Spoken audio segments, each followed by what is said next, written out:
And so you just ran. Yeah.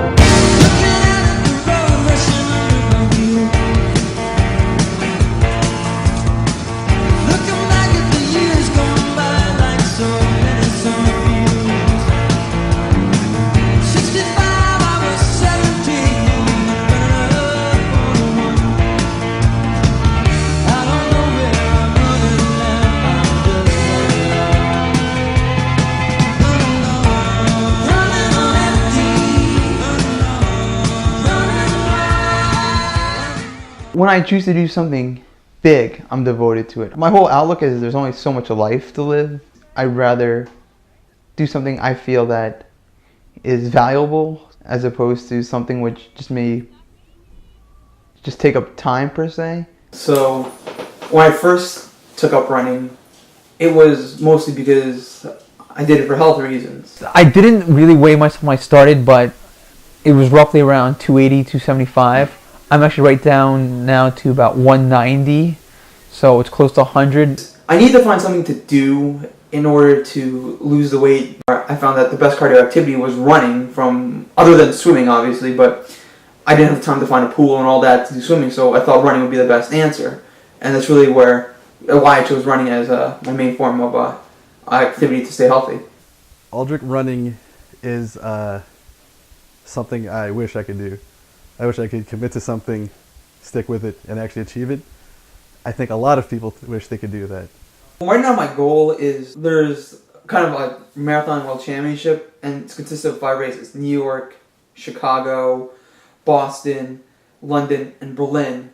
My fastest marathon was 4 hours and 9 seconds. My goal of this one is I'm trying to run a 3 hour, 45 minute marathon minimum. So that's my major goal right now. Last year Chicago didn't go so well, so I'm hoping that at Philly I'll do a lot better.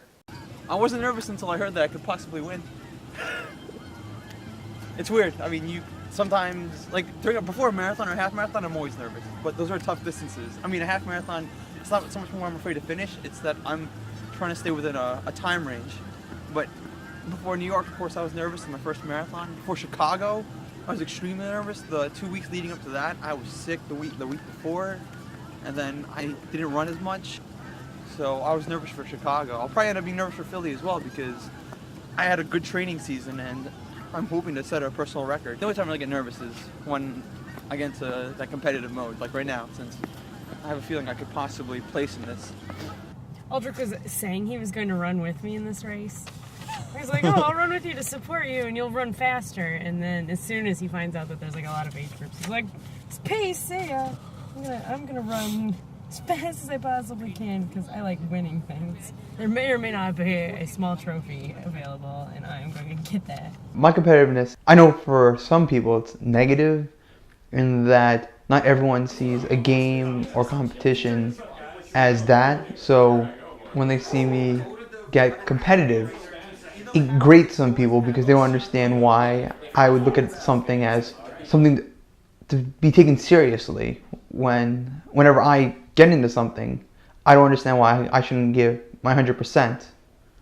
So I know why that can affect some people negatively, but it's difficult in a way to turn that off because that's who I am and that's what always drives me to do something. I always do something to the best I possibly can do, and I don't see why I shouldn't. I don't know if Aldrich is actually competitive, but I always get the sense that he has something to prove. I don't know if he has anyone to prove it to other than himself, though. He's very single-minded, I think, about a goal. He pursues it with a lot of energy. He continues to move upward, and he really takes even the most minute details and tries to focus on them to improve the picture as a whole of what he's trying to do. The biggest thing is self-satisfaction, easily. And when I took up running, just finishing every race was felt like a great achievement. When I finished my first 5K, my first 10K, my first half marathon, and then New York City, each one of those moments was such a great feeling. Especially in New York City, I'll never forget when coming to the 23rd mile, and you come into New York, to Central Park, I actually started crying because it was the most amazing thing one of the most amazing things I've ever done in my life. The mindset of finishing a marathon was completely different in that it challenges you mentally and physically and the sense of accomplishment is phenomenal. There's a very strong mental aspect to it. It's basically telling your body not to quit. The point where your body says, I might break, this is too difficult, or I just can't go on anymore. I say to myself, it's only 8 more miles. You can do 8 miles. It's only 6 more miles. You've done a 10K before. This is nothing. It's only 3 more miles. It's a 5K. You can do a 5K in 21 minutes, so just do it in 30 minutes. Just finish this race. And that's the kind of mental strength you need to finish a marathon, because if you don't have that, you will quit, and then you will never finish the marathon. That need to win is not so much to finish the race first, but to finish the race in a personal best. And I spend all my time training to be able to run as hard as possible, as long as possible, and as fast as possible.